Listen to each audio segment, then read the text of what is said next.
As a heads up, listen to the entire intro for instructions on how to win a free giveaway. What happened was we ended up just the way the winds were, we ended up just kind of swirling right over this main highway in a town called Longmont. You know, as we're landing, there's like cop cars and people with their phones out following us. And I'm just thinking, oh no.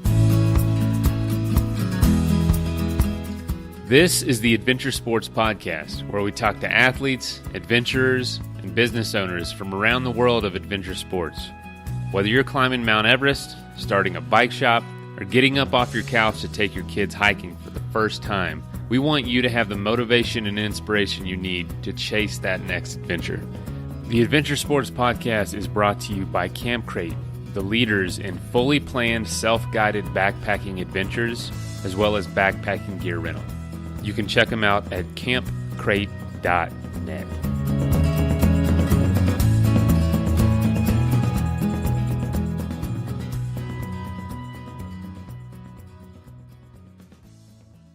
Hey folks, happy Friday. Hope you're having a good week. Today is Life Outside the Box episode, and it is approaching spring. I mean, it is spring, but my goodness, it feels... I can already feel it in the air. It's changing. It's getting warmer. I am so happy. This felt like the longest winter ever. And I am so glad it's coming to an end. You're probably going to be able to tell it in my voice. I'm just going to be a lot happier on average in the next few months. But today's episode is with Monkii, Monkii, and I think I say that in the intro of the episode as well. But it's someone who saw that people, it's Dan Vinson, he's the co-founder, and he saw that people weren't, when they work out, you go to these really stale places like gyms or, home even, or a hotel room, which is fine. You got to do what you got to do. But he wanted to make sure you could work out anywhere, including all those places. Not necessarily the gym because they have all their own stuff, but he made this little tiny gym, it's webbing, it's like TRX bars, but better, way better. I actually started using them a few weeks ago, and I hang them on the door in my house, or on a door in my house, and I can just work out. I get a very good workout in between interviews, in between editing shows, and it's incredibly helpful. And it's also meant to be taken out in the woods. This is something you can wrap around the limb of a tree or the trunk of a tree or a rock and literally do workouts on. And that's what they want you to do, is get fitness outside. And you'll hear from Dan that this all started with him just kind of working out as a wildland firefighter, picking up sticks and picking up logs and rocks, trying to get workouts in when times were slow or when things were nothing was really going on. And that turned into a business, which is so cool. It's so perfect for life outside the box. How can you do what you love to do and make even part of a living doing it, or at least make it a bigger part of your life and involve more people? That's what life outside the box is. It's taking our normal lives and flipping it on its head and doing something different. And Dan totally did that. And so they put their product on Kickstarter, they have done 3 or 4 rounds on Kickstarter and raised $1 million almost every time, which is crazy. So he's a great resource to learn from, a great guy. I've gotten to know him over the last few weeks, even last few months, and a really cool dude. So you'll really enjoy this. Also on Monday, we have a very big announcement. So be listening. This Monday, do not listen to the Adventure Sports Podcast. You're going to regret it. Also, a big announcement. For anyone who is wanting to take advantage of the giveaway, send an email saying, I want the Monkii bars, Monkii, to info@adventuresportspodcast.com. Do not do it while you are driving, because a lot of you are commuting. And I don't want anyone to get hurt trying to get some free Monkii bars because you decided to try to email us while you were driving down the interstate. Pull over at the very least. But yeah, send us an email, info@adventuresportspodcast.com, saying, I want the Monkii bars. And we will send the first person to respond, or the first person to email us, we will send them a free pair of Monkii bars. Today's episode is brought to us by Peak Refuel freeze-dried meals. Check out peakrefuel.com. Use the code ASP20 at checkout for 20% off. The best freeze-dried meals you've ever had for whatever activity you're doing. Backpacking, hiking, horseback riding, hunting, fishing, whatever. Great meals. All right, let's get into this interview. Hey folks, today we have a very interesting guest, and he is the co-founder of the company Monkii, Monkii, and they make a gym, like a workout gym that can fit into a very small space, like in their pocket size, fits into like your pocket, and they want you to be able to work out anywhere, anytime, especially in the wild. And that co-founder is Vinson. Dan, welcome to the show. Thanks for having me, Mason. Yeah. So, this is not like your typical just product on an infomercial that has to do with like fitness. You have a background in the outdoors. You're a climber. You were a wildlife or wilderness ranger. You've got credentials before starting this company, right? I like to think so, but yeah, the listeners can decide, I suppose.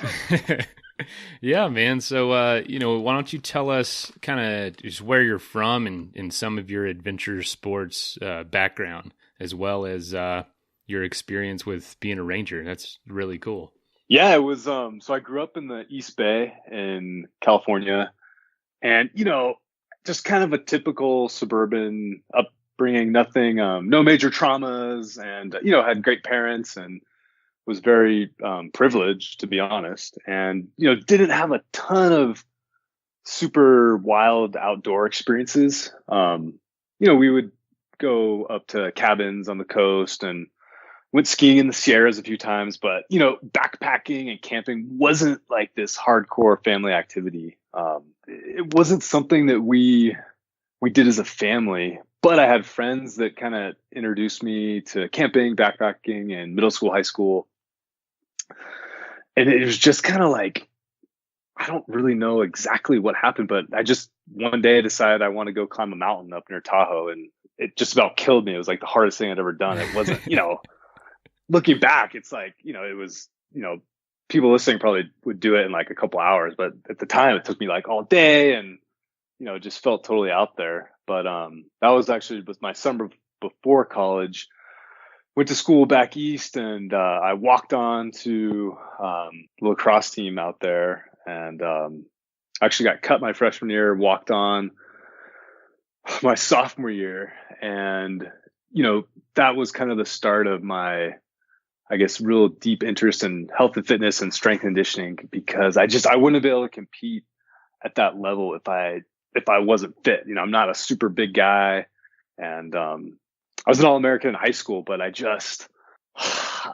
needed, a little extra flavor in my training to get to that level. So went to school at East, and then, all I thought about the whole time out there was coming back west to the Sierras, really. And so in between my junior and senior year of college, I was super fortunate to get a position through the SCA, which is the Student Conservation Association. And basically I became a wilderness ranger through that association. And, this was in 2007, and it was a little more cowboy than it is now. And they just kind of sat myself and another kid in a room for like a week, and we watched these government videos from like the 80s. Oh, I bet those were fantastic. Oh, they should be. I mean, it's comedy. It's pure comedy. Oh, I can't even imagine. Government especially. Holy cow. So yeah, then they basically just threw us out in the woods, and we were contacting people, just talking about leaving no trace, but then we would do trail work. They'd give us these saws. We had no training. We were just cutting these huge trees. If you've been in Sierras, there could be like easily 6-8 foot diameter trees. We weren't felling them, but we were cutting them out of the trails. So oh my gosh. Yeah. And rolling the sections, like down the hill or something. Right. Exactly. You cut it the wrong way. And yeah, it was Wow. So So that's who's that out was there doing that. exactly, People yeah, like you. exactly. And so, this I was a college athlete still at the time, and I wasn't like a starter or anything, but I wanted to perform well, and it was going to be my last season. So I went into the wild that summer with this mindset of like, how am I going to train for the season coming up? And so basically, I built this kind of Rocky Four style outdoor wild gym. So I kind of constructed these squat racks using logs and went around, spent a day collecting rocks of various shapes and sizes to exercise with, and would use tree branches for pull ups. So it was, the guy who was with me thought I was kind of a maniac, I think, but it was super fun. And I believe it, man. Get you tough, out there with yeah, the elements. Probably felt great.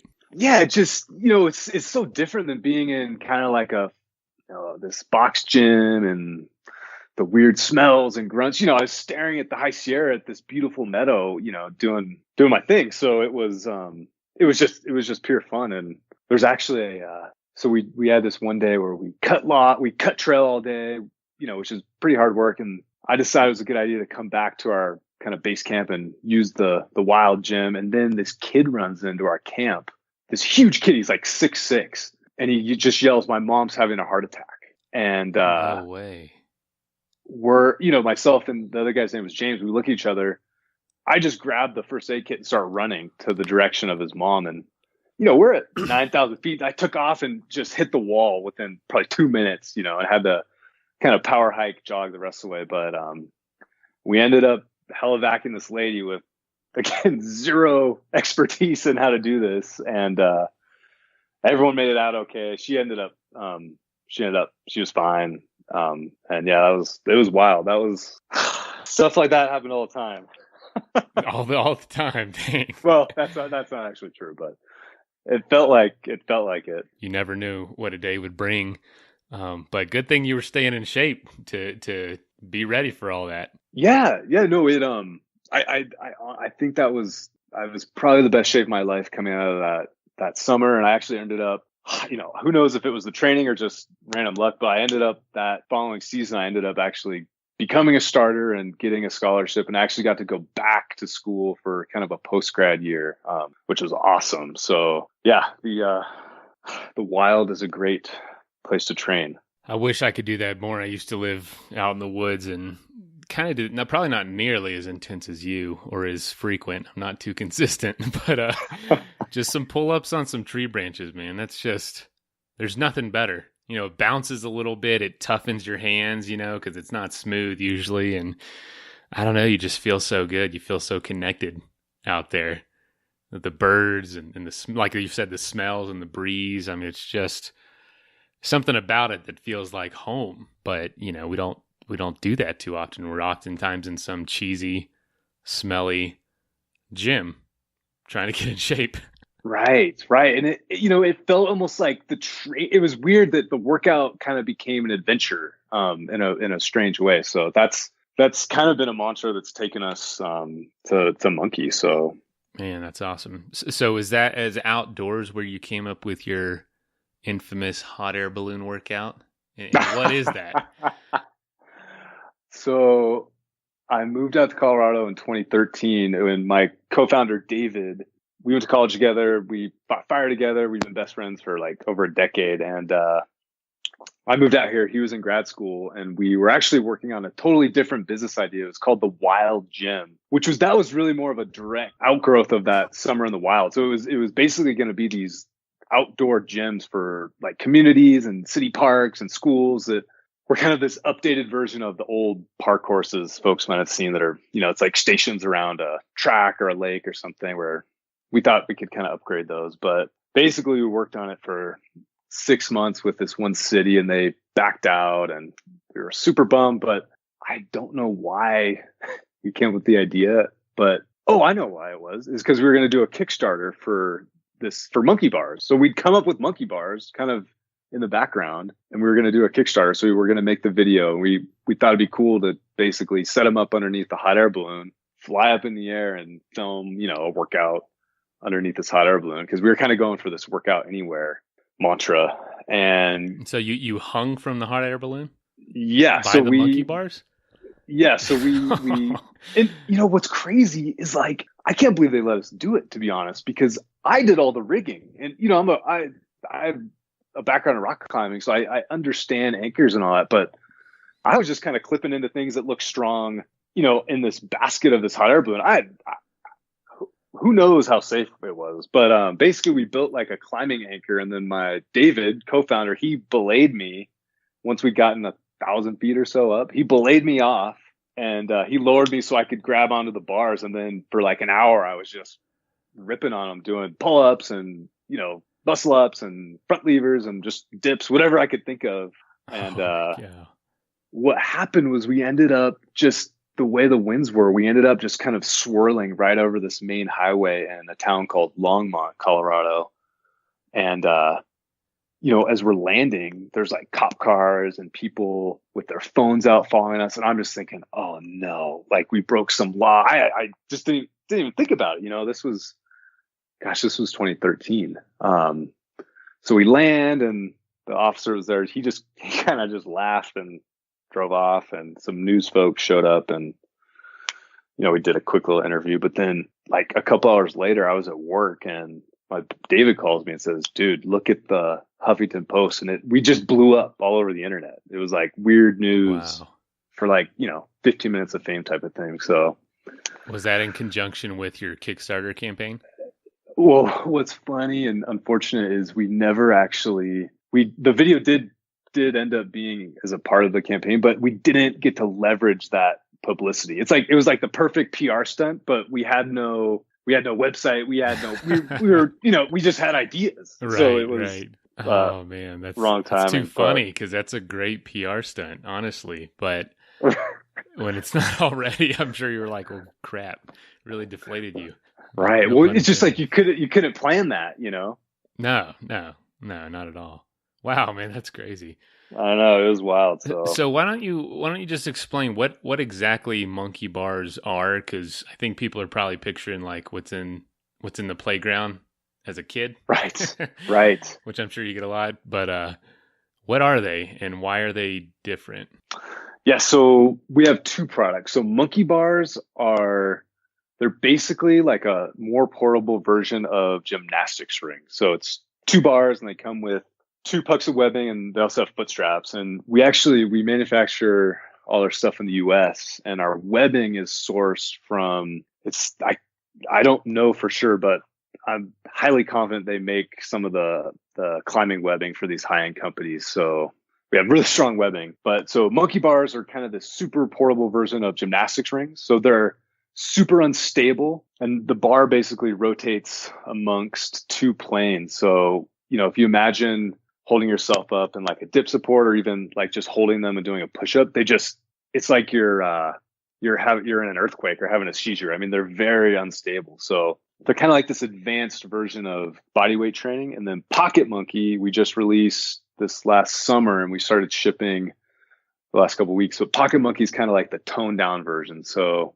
there's similar products out there, but Pocket Monkey, basically it's a little bit more easy to access from a training standpoint. So typically it's going to be set up on like a door, or maybe if you have a pull-up bar, and it allows you to change the angle of your body a little bit more so you can scale the exercises. So maybe if you're doing rows or push-ups, you can make yourself a little more upright, or walk back and make it easier, harder. So those are the main differences between those. And then we think what separates us from, a lot of other fitness companies, and we don't really even like to say we're a fitness company. We think ourselves more as in the outdoor space or the adventure space. But, we think the Monkii brand is probably the number one differentiator. And it's all about, we really encourage our customers call themselves monkeys.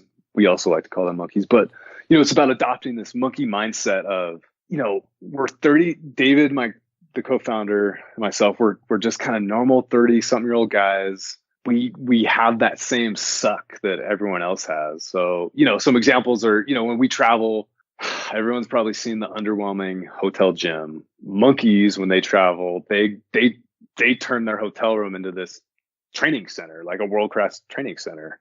Everyone's busy, and I think fitness, it's always meant to be, or at least it's promoted to be, in this kind of box, in this 1 hour special workout where if you can't go, you can't do anything. Whereas, we kind of like to promote this idea of, sneak it in when you can. And, maybe you can't do an hour in a row, but you can accumulate an hour or more throughout the day. I'm sure you have tried some freeze-dried and dehydrated meals before, but I promise you've never had anything close to as good as Peak Refuel. They make freeze-dried meals, which is different than dehydrated. It takes way less water to cook. It cooks a lot faster, and they cook the meals before they put everything together. A lot of companies just throw all the ingredients in there, and when you cook it, it's the first time it's ever been cooked. With them, all the flavors have cooked together. It's super tasty, and you can get 20% off by going to peakrefuel.com and using the code at checkout, ASP20. Seriously, give them a shot for whatever adventures that you have planned this year.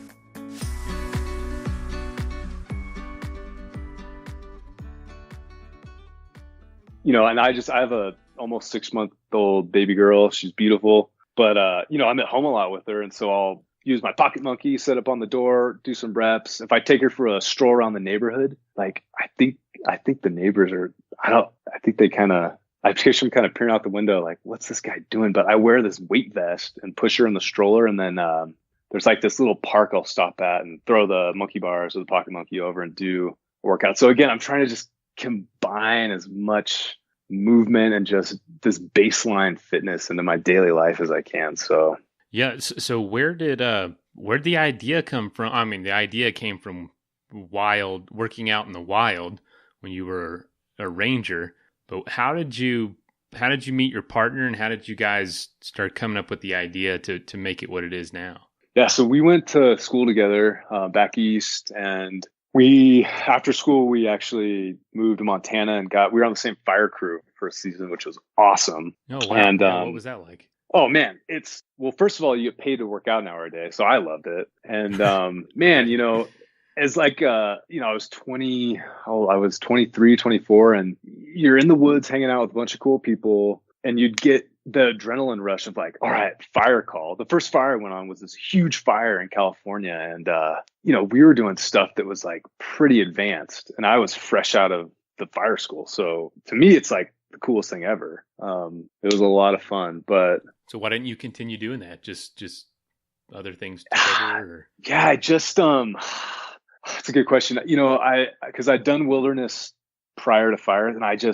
enjoyed fire, but I think my heart was really in wilderness. So I wanted to get back into wilderness. So it was kind of like a sandwich where I did wilderness, I did fire for 2 seasons, and then went back to wilderness for a few more seasons. But yeah, so David and I, we fought fire, and then he actually was in the Peace Corps in Ethiopia. And he was like in this small town in Ethiopia, and he was lifting like car axles and like concrete blocks. That was like how they were training. Yeah, I believe it.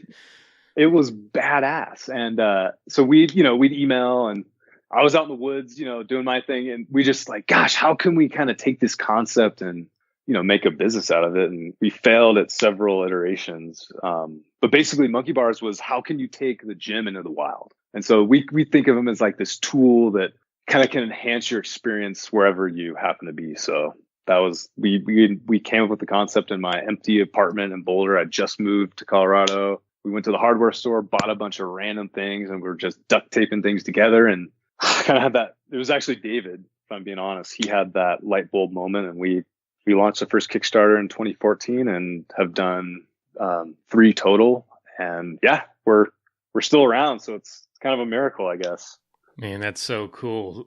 So once you got the stuff from the hardware store and taped it all together and came up with something you like, what was the next step? Like, do you contact webbing manufacturers and look for stuff for the handles, and then find a company to kind of put it all together for you?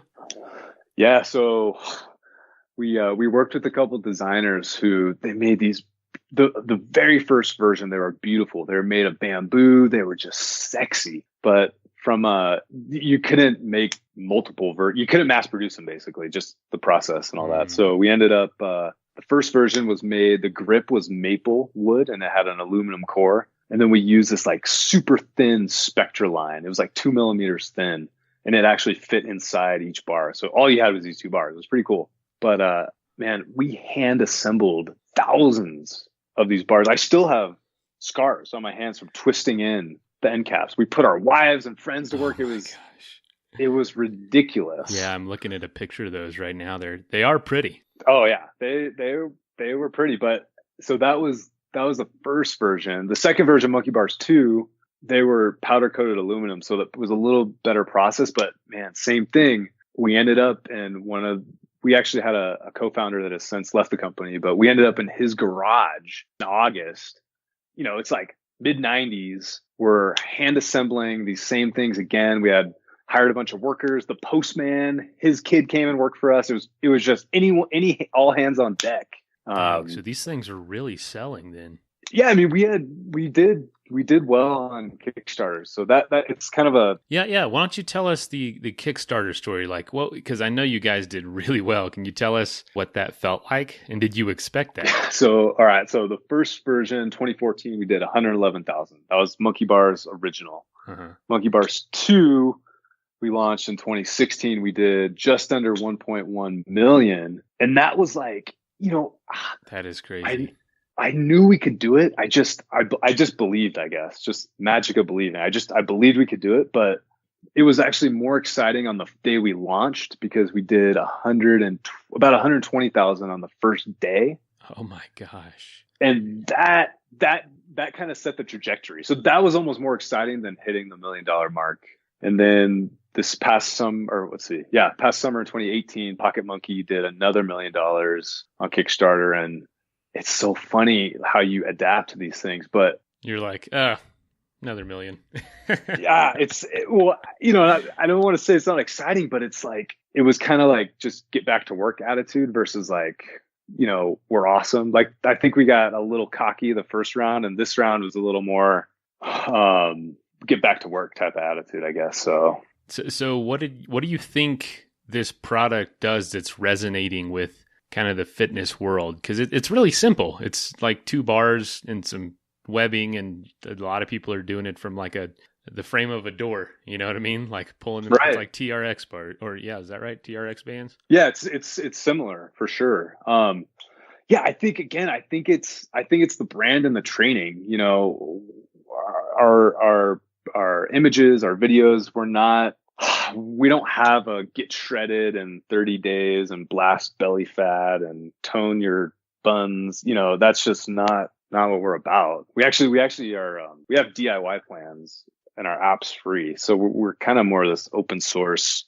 attitude, but like DIY, like make your own Monkii Bars. Yeah. So we have instructions. Yeah. So they're free instructions. They're on our website to make Monkii Bars, to make Pocket Monkey, and our app is free. So there's plenty to get you started, even if you don't buy the products. But, you know, I think what people are just resonating with is that Monkii mindset, the Monkii brand, and just basically we're kind of positioning ourselves as this anti-gym, and not that we're against the physical structure, but it's more of that kind of status quo fitness industry attitude. So I think a lot of people resonate with that. I know I did. So that is just so bizarre. I'm super happy for you guys for thank you for your success. So Kickstarter, man, if anyone has an idea out there, Kickstarter that should be something you look into. Absolutely. It's, you know, I couldn't imagine if we just had made, you know, if we just somehow got convinced someone to give us money to make like 10,000 of these things, and we try to go, I just don't know. That would be really difficult. So yeah, my hat's off to anyone that's done that. But no, Kickstarter is a great medium for folks to test ideas and, you know, just interact with people that are kind of willing to be first movers. So wow. So what do you like to do today in the adventure world, and what kind of things do you? I know you just had a baby, so maybe not much right now, but you said you're a climber. Do you still climb? Yeah, well, it's funny. I haven't climbed with a rope on since like September, and we're recording this end of February, so it's been 5-6 months. But you know, I've just tried to adopt the Monkii mindset and just be like, well, I can't. It's hard to go out and climb, so I'll go trail run. I'm actually going to do. I'm training for the Grand Canyon rim to rim to rim in April of Nice. 2019. So that'll be fun. I'm psyched for that. But yeah, so I've been into rock climbing, climbed El Cap in 2016, and that kind of checked off a box that I failed on it the year prior. So that was a nice box to check off, and that actually, in a strange way, it satisfied my climbing urge. And I've been, I do cycling, I do some backcountry splitboarding. You're in the Front Range here in Colorado. There's just so many things to do. You kind of, I've gone less from being a specialist, I guess, to broadening and just trying to be okay or decently good at a handful of things. So yeah, no, I tell people it's frustrating how much there is to do, and that you want to try. And that's kind of what this show's about. We interview people with all different sports backgrounds, and you're like, man, I want to try that. But, gear can be expensive for every little sport. And I'm like, you only have so much time, Right. You want to get better at what you're good at, but you also want to maybe see if this other thing might lead to a passion you never knew you had. It's frustrating. Oh, absolutely. And it's, especially in Boulder, it's, there's so many high-end adventure athletes, it's, oh my gosh, my buddy, yeah, it's ridiculous. It is. On the flip side though, it's pretty motivating because, I'll read some blog or whatever. And, there's a guy I read, he did this thing called the Longs Peak Triathlon where they rode their bikes from Boulder, climbed Longs, and then rode home. So we did that a couple summers ago. And I like those kind of fun, just kind of made up to see if you can do it type of thing. I also like the competition. I like signing up for trail races, but there's something about that it is kind of like this one-upmanship in a way, but it's seeing what other folks do. It goes, maybe I can try that, or maybe I could do it a little differently, or I enjoy that. Time for a quick message break. So, the show's brought to you by Camp Crate. They specialize in self-guided, pre-planned, all-inclusive backpacking adventures, as well as trip advice, and as well as camping gear rental. So if you're in need of any of that stuff, reach out to them at campcrate.net. Very helpful and very knowledgeable. It's a great way to try backpacking for the first time or to scroll through their list of itineraries if you need some ideas on where to go. They will literally send you all your gear, your food, permits, coffee even, in a box to your front door. Use it for your trip. When you're done, return it with the pre-printed included return label. It's that easy. It makes backpacking and getting into the backcountry very approachable, very simple. Give them a shot. Now back to the episode. That's really cool. Yeah, you got to keep your head down in Boulder and not brag too much, because the moment you start bragging, there's like an Olympian that's your neighbor. 100%. 100%. There's someone that's just done something way, way cooler than you. Oh yeah. But it's a good thing. It's a good community. So oh, absolutely. As part of your Kickstarter reward, you guys took a couple of the monkeys on a trip to Norway, right? What was that about? That was awesome. So that was the Monkii venture, and basically what we did was, we kind of thought of it as this bringing all these things we said that we believed in and the brand and all that. We kind of thought the Monkii venture was this opportunity to kind of make it all come to life. So it was a reward on the Monkii Bar 2 Kickstarter, and we had 7 monkeys from all over the world sign up, and we met in northern Norway in the Arctic, and we went rock climbing, we camped, we went stand-up paddleboarding, and we hiked and backpacked out to these secluded beaches, and it was just a week of adventure in the Arctic. And it was interesting because the folks that came, they weren't like super experienced. I thought folks would be, had maybe a little more of a background in that type of stuff, but I'll never forget seeing folks. It was like this rainstorm. We're climbing up. You had to climb up about 2,000 feet just to get to the base of this rock spire that we were climbing. So it's pretty exposed. So, a lot of folks they'd never roped up before. So I'll never forget the look on their faces, but they also were so psyched once we got back down. And we're having coffee in this little Norwegian fishing village. And everyone just had such a good time. And we, there's these they have these giant cod drying racks. It's kind of like this A-frame, and they were perfect to set up Monkii bars. So we just, we'd go do something, paddleboard, whatever. Then we'd go do a little workout on those, and then we had a hot tub at this place we stayed at, and then the last night we took a boat that dropped us off at the end of this fjord, and we hiked up and over to this beach, and we had to pack in all our wood and food, and we camped out for a night, and then that was our kind of, called it the Monkii quest to finish off the week. So it was so cool. it was a good time, man. I'd love to do that again. I still stay in contact with those guys. Yeah, do you have plans to do that anytime soon? Yeah, I think we're planning on launching a Kickstarter in May or June of this year. So yeah, we'd like to offer something, and maybe we actually are planning going back to Norway. So if anyone's interested, drop me a line. Oh man, you better be careful. Okay, you might be hearing from me. Right. That's really cool, man. That's got to be rewarding, watching an idea that started out in the woods as a ranger become what it's become, Yeah, and it's, I say it's a miracle that we're even where we are, because, I don't know what the statistic is, but, a lot of businesses especially small businesses that fail after 3-5 years. I can't remember what it is, but it's like 90+%. Right. Within 3 years, so within 3. Yeah.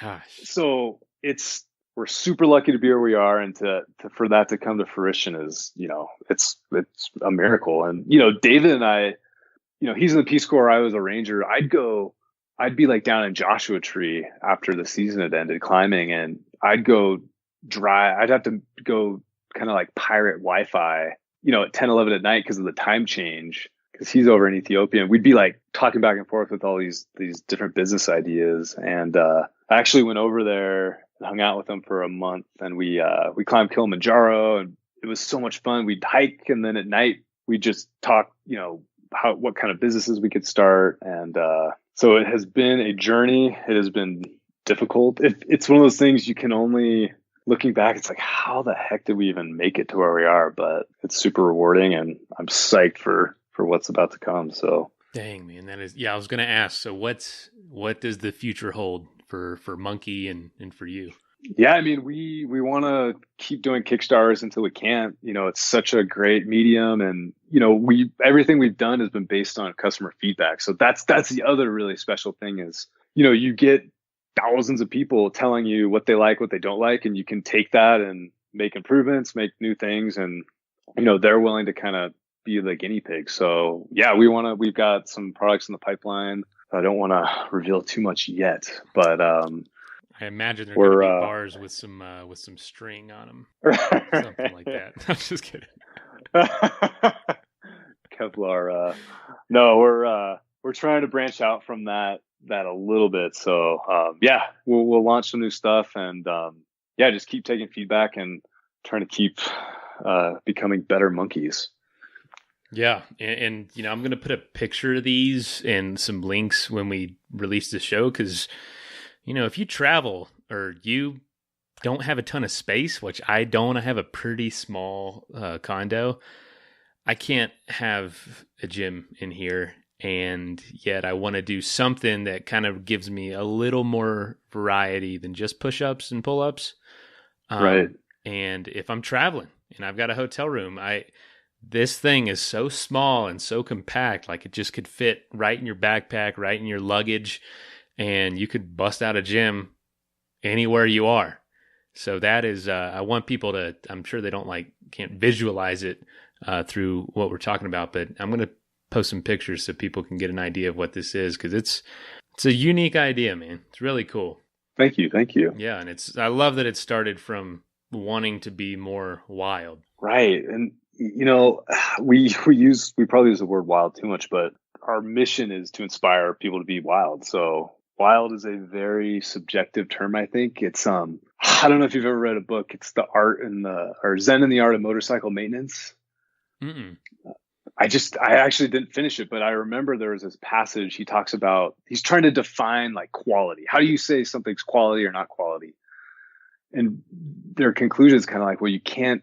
It's hard to define the term quality, but you know it when you see it, type of thing. And that's the best kind of parallel I can make to wildness or being wild. It's hard to define, but you know it when you see it. So yeah, what you said, just inspiring people to be wild is what you guys live by. That's what this podcast is about. We want people to get out there and have fun, do something new, and just the most important thing is to get out there.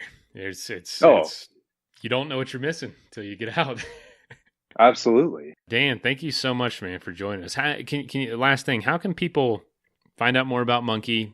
How can they buy one? How can they get more info about you if they want to? Yeah, just share with us all that. Yeah, actually, you know what? I wanted to mention, if it's all right, I have a promo code for ASP listeners, if you don't mind me sharing. Sure, yeah. Yeah, it'll be ASP 20% off all our products. So yeah, check us out. And our website is Monkii, and we spell it a little differently. So it's Monkii, and it's .co, not .com, monkii.co. We're mainly on Instagram at monkii.co. And if you want to reach out to me directly, I'm at Monkii Dan. So yeah, feel free to reach out. We're a local Colorado company, and yeah, would love to hear from anyone. Oh, that's awesome. Awesome. Well, Dan, man, thank you so much for being on. Yeah, thanks for having me, Mason. Yeah, this was great. And good luck with your Kickstarter. We'll be keeping up and following along, and I'll let you know when this comes out. Thanks so much. All right, man. We'll talk soon. Talk soon. All right. See ya. Take care. First of all, thank you so much for listening to the episode. Secondly, if you would like to get in touch, you can leave us a voicemail at 812-MAIL-POD. You can also send us an email, info@adventuresportspodcast.com. Get a hold of us on Facebook, Instagram. Contact us on the website. There's just 1,000 ways to do it. If you know somebody that would make a good guest for the show, whether it's you or somebody you know with a really cool story or background or does an interesting sport, get in touch. We'd love to have them on. Also, if you'd like to be a patron, aka a supporter of the show, patreon.com/Adventure Sports Podcast. You can sign up for as little as $1 a month. You can sign up for $5 a month. And lastly, thank you to our sponsors whose messages follow right now. If you want to save 20% off the best backpacking food on planet Earth, go to peakrefuel.com and at checkout, use the code ASP20. So after all of this outdoor talk, if you're looking to plan your own getaway, head to backpacktribe.com and get ready for your next adventure. They have customized gear bundles and free shipping, and they'll be able to get you ready for any adventure that you want to tackle. Check them out, backpacktribe.com.